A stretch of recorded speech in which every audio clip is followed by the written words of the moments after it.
The 1923 Daimler Airway de Havilland DH.34 crash occurred on 14 September, 1923, when a de Havilland DH.34 of Daimler Airway operating a scheduled domestic passenger flight from Croydon to Manchester crashed at Ivinghoe, Buckinghamshire, England, killing all 5 people on board.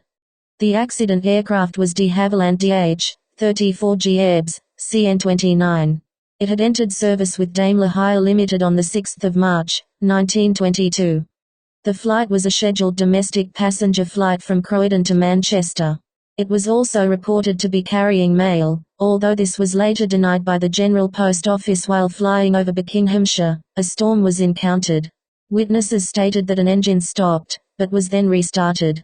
It appeared to them that an emergency landing was going to be made at Ford End, Ivinghoe when the aircraft dived to the ground and crashed at Ivinghoe. The accident happened at about 18:05. The wreckage came to rest upside down, with both crew and all 3 passengers being killed. One witness reported hearing a violent explosion, but was not sure whether this was before the aircraft crashed or as a result of the crash. Villagers extricated the victims from the wreckage.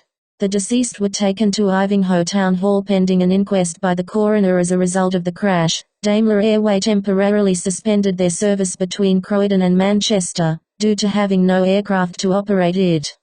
The inquest opened on 17 September at Ivinghoe Town Hall.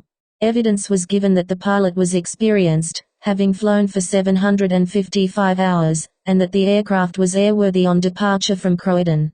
It was carrying an adequate supply of fuel, having departed Croydon with 73 imperial gallons, 330 L, of fuel against an estimated consumption of around 50 imperial gallons, 230 L.